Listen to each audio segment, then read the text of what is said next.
श्री जगदम्बिकाय नमः। ओम ऐं ह्रीं क्लीं चामुण्डायै विच्चे। श्रीमद्देवी भागवत महापुराण षष्ठ स्कंद अतः 12वां अध्याय। पवित्र तीर्थों का वर्णन, चित्त शुद्धि की प्रधानता तथा इस संबंध में विश्वामित्र और वशिष्ठ के परस्पर वैर की कथा। राजा हरिश्चंद्र का वरुण देव के शाप से जलोदर ग्रस्त होना। राजा बोले, हे मुनि श्रेष्ठ, अब आप मुझे मनुष्यों और देवताओं के द्वारा सेवनीय इस पृथ्वी पर स्थित पुण्य तीर्थों, क्षेत्रों तथा नदियों के विषय में बतलाइए। उन तीर्थों में स्नान तथा दान का जैसा फल मिलता है उसे, और विशेष रूप से तीर्थ यात्रा की विधि तथा नियमों को भी बतलाइए। व्यास जी बोले, हे राजन, सुनिए, मैं उन विविध तीर्थों का वर्णन करूंगा जिन तीर्थों में देवियों के प्रशस्त मंदिर विद्यमान हैं। नदियों में गंगा श्रेष्ठ है। इसी प्रकार यमुना, सरस्वती, नर्मदा, गंडकी, सिंधु, गोमती, तमसा, कावेरी, चंद्रभागा, पुण्या, शुभ, वेत्रवती, चर्मवती, सरयू, तापी तथा सांभ्रमती भी है। इन्हें मैंने बतला दिया है। हे राजन, इनके अतिरिक्त सैकड़ों अन्य नदियां भी हैं। उनमें से समुद्र में गिरने वाली नदियां पुण्यमयी हैं तथा समुद्र में न गिरने वाली नदियां अल्प पुण्य वाली हैं। समुद्रगामिनी नदियों में वे बहुत पवित्र हैं जो सदा जल पूरित होकर बहती है। श्रावण और भाद्रपद, इन दोनों महीनों में सभी नदियां रजस्वला होती है, क्योंकि उनमें वर्षा काल में ग्रामीण जल प्रभावित होता है। पुष्कर, कुरुक्षेत्र, धर्मारण्य, प्रवास, प्रयाग, नैमिसारण्य और विख्यात अर्बुदारण्य है। ये अत्यंत पवित्र तीर्थ है। इसी प्रकार श्रीशैल, सुमेरु और गंधमादन पवित्र पर्वत है।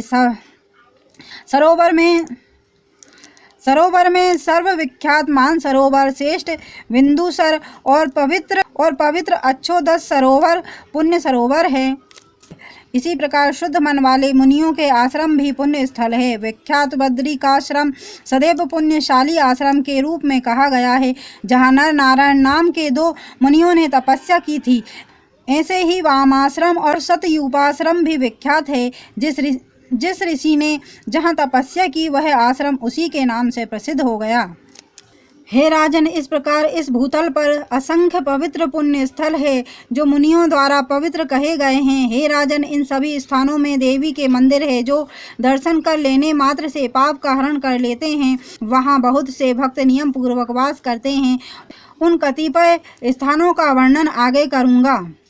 हे राजन, तीर्थ, दान, व्रत, यज्ञ, तपस्या और सभी पुण्य कर्म शुद्धि सापेक्ष है। द्रव्य शुद्धि, क्रिया शुद्धि और मानसिक शुद्धि के आधार पर ही तीर्थ, तप और व्रत पवित्र होते हैं। कभी द्रव्य शुद्धि और कभी क्रिया शुद्धि हो पाती है, लेकिन हे राजन, मानसिक शुद्धि सबके लिए सदा ही दुर्लभ होती है, क्योंकि हे नृप, मन बड़ा चंचल है और अनेक विषयों में भटकता रहता है। तब हे राजन, विविध विषयों के आश्रित रहने वाला मन कैसे शुद्ध रह सकता है? काम, क्रोध, लोभ, अहंकार तथा मद, ये सभी तपस्या, तीर्थ, सेवन और व्रतों में विघ्नकारी होते हैं। हे राजन, अहिंसा, सत्य, अस्तेय, सोच, इंद्रिय निग्रह और अपने धर्म का पालन समस्त तीर्थों का फल प्रदान करते हैं। नित्य कर्म के परित्याग और मार्ग में सरसंग दोष से तीर्थ में जाना व्यर्थ हो जाता है, केवल पाप ही लगता है। हे राजन, तीर्थ तो केवल शरीर जन्य मल को ही धोते हैं, वे अंतःकरण को धोने में समर्थ नहीं होते। यदि वे तीर्थ मन को शुद्ध करने में समर्थ होते तो गंगा के तट पर रहने वाले विश्वामित्र और वशिष्ठ सदृश ईश्वर चिंतन परायण भक्त मुनि द्रोह भाव से युक्त क्यों होते? इस प्रकार तीर्थों में रहने वाले लोग भी सदैव राग द्वेष परायण तथा काम क्रोध से व्याकुल रहते हैं। अतः चित्त शुद्धि रूपी तीर्थ गंगा आदि तीर्थों से भी अधिक पवित्र है। हे राजन, यदि देव योग से ज्ञान निष्ठ पुरुष का सत्संग प्राप्त हो जाए तो वह आंतरिक मैल को धो देता है। हे राजन, वेद, शास्त्र, व्रत, तप, यज्ञ तथा दान ये चित्त की शुद्धि के कारण नहीं हैं। ब्रह्मा जी के पुत्र वशिष्ठ वेद विद्या में पारंगत थे और गंगा जी के तट पर रहते थे, फिर भी वे राग द्वेष से युक्त हो गए। विश्वामित्र और वशिष्ठ के मध्य देवताओं को भी विस्मय में डाल देने वाला आड़िवक नामक महायुद्ध हुआ, जो द्वेष के कारण व्यर्थ ही हुआ था। उस युद्ध में परम तपस्वी विश्वामित्र बक हुए थे। उन्हें वशिष्ठ ने हरिश्चंद्र के कारण शाप दे दिया था। विश्वामित्र ने भी वशिष्ठ को शाप देकर आड़ी पक्षी के देह वाला बना दिया।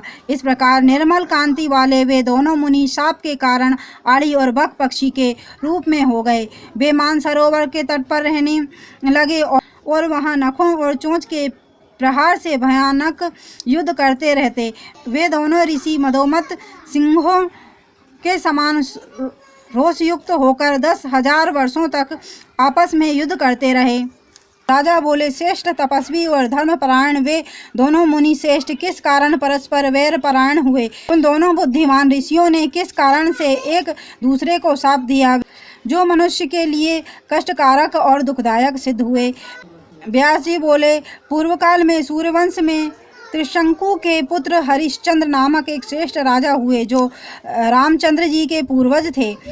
वे राजसी संतानहीन थे, अतः पुत्री की कामना से वरुण देव की प्रसन्नता के लिए उन्होंने नर मेध नामक दुष्कर महायज्ञ करने की प्रतिज्ञा की। उस यज्ञ का व्रत लेने से वरुण देव उन पर प्रसन्न हो गए और राजा की परम रूपवती भार्या ने गर्भ धारण किया।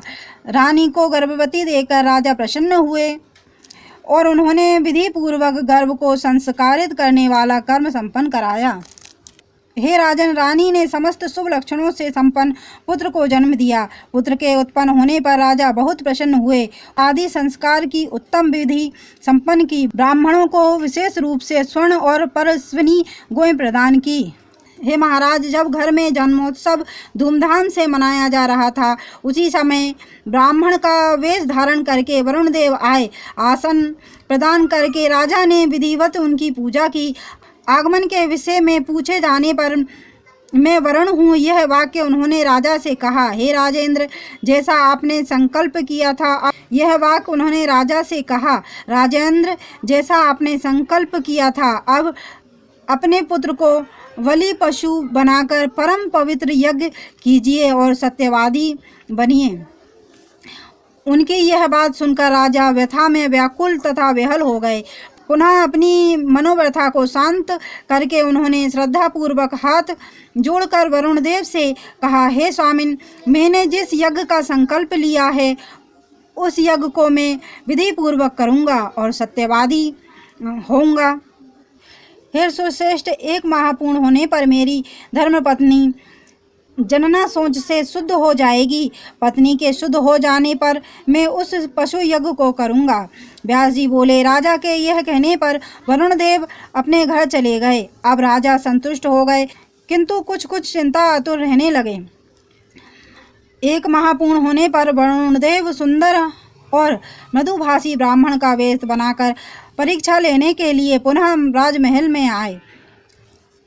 तब सम्यक रूप से पूजित होकर सुखदायी आसन पर विराजमान उन सुरश्रेष्ठ वरुण से राजा ने विनयपूर्वक उद्देश्य परक यह बात कही, हे स्वामिन, पुत्र तो अभी संस्कार रहित है, उसे यूप में कैसे बांधूं? संस्कार करके उसे क्षत्रिय बनाकर मैं उस उत्तम यज्ञ को संपन्न कराऊंगा।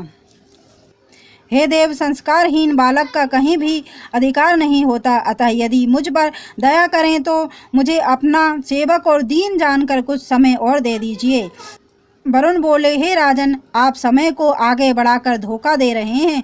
निसंतान होने के कारण आपका पुत्र स्नेह छोड़ना दुष्कर है, इसे मैं जानता हूँ। हे राजेंद्र, आपकी मधुर वाणी सुनकर मैं घर जा रहा हूँ। कुछ समय तक प्रतीक्षा करके मैं पुनः आपके घर आऊँगा। हे तात, उस समय आपको अपनी बात को सत्य सिद्ध करना होगा, अन्यथा मैं क्रुद्ध होकर आपको शाप दे दूंगा। राजा बोले, हे जलाधिनाथ, मैं समावर्तन संस्कार हो जाने पर पुत्र को यज्ञ पशु बनाकर विधि पूर्वक यज्ञ करूंगा। व्यास जी बोले, राजा का यह वचन सुनकर वरुण देव प्रसन्न होकर ठीक है ऐसा कहकर तुरंत चले गए और राजा भी स्वचित्त हो गए। इधर राजा का रोहित नाम का वह पुत्र बड़ा हो गया। वह बुद्धिमान और समस्त विद्याओं में पारंगत हो गया। उसे यज्ञ का सब कारण विस्तार पूर्वक ज्ञात हो गया। तब वह अपनी मृत्यु जानकर अत्यंत भयभीत हो गया।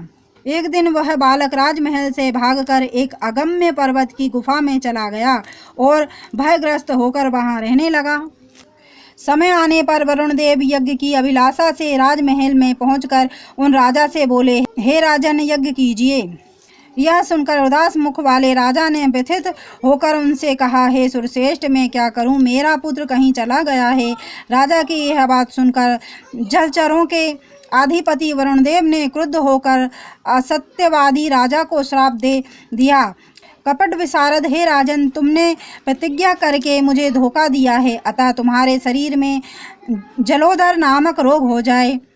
पासधारी वरुणदेव अपने लोक को चले गए और रोग से पीड़ित होकर राजा अपने महल में चिंतित रहने लगे। जब सापजन्य रोग से राजा बहुत व्यथित हो गए, तब उनके पुत्र ने भी पिता के रोग पीड़ित होने की बात सुनी। किसी पथिक ने उससे कहा, हे राजपुत्र, साप के कारण जलोदर रोग से ग्रस्त तुम्हारे पिता बहुत अधिक दुखी हैं। हे दुर्बुद्धि, तुम्हारा जीवन नष्ट हो गया, तुम्हारा जन्म लेना व्यर्थ है, क्योंकि तुम अपने पिता को दुखी अवस्था में छोड़कर पर्वत की गुफा में छिपे हो। हे कुपुत्र, तुम्हारे इस शरीर से तुम्हारे जन्म लेने का क्या लाभ है, जो तुम अपने पिता को दुखी करके यहाँ रह रहे हो। राजा हरिश्चंद्र तुम्हारे लिए दुखी और व्याधि से पीड़ित होकर विलाप कर रहे हैं। पिता के लिए सत्यपुत्र को प्राणों तक का त्याग कर देना चाहिए, यह सिद्धांत है। व्यास जी बोले, तब पथिक की धर्म संगत बात सुनकर जैसे ही रोहित ने पीड़ाग्रस्त अपने पिता को देखने के लिए जाने का प्रचार किया, वैसे ही ब्राह्मण का रूप धारण करके इंद्र वहां आ गए। हे भारत, उन्होंने दयालु की भांति एकांत में हित की यह बात कही, हे राजकुमार, तुम मूर्ख हो जो वहां जाने का व्यर्थ विचार कर रहे हो। तुम नहीं जानते कि तुम्हारे पिता तुम्हारे लिए क्यों दुखी है। इति श्रीमद्देवी भागवते महापुराणे अष्टादशसहस्रस्यां संहितां षष्ठस्कन्धे हरिश्चन्द्रस्य जलोदर व्याधि पीड़ा वर्णनम नामा 12वां अध्याय। और देवी भागवत की महिमा सुनना अगर आपको पसंद है तो चैनल को लाइक एंड सब्सक्राइब करें। धन्यवाद।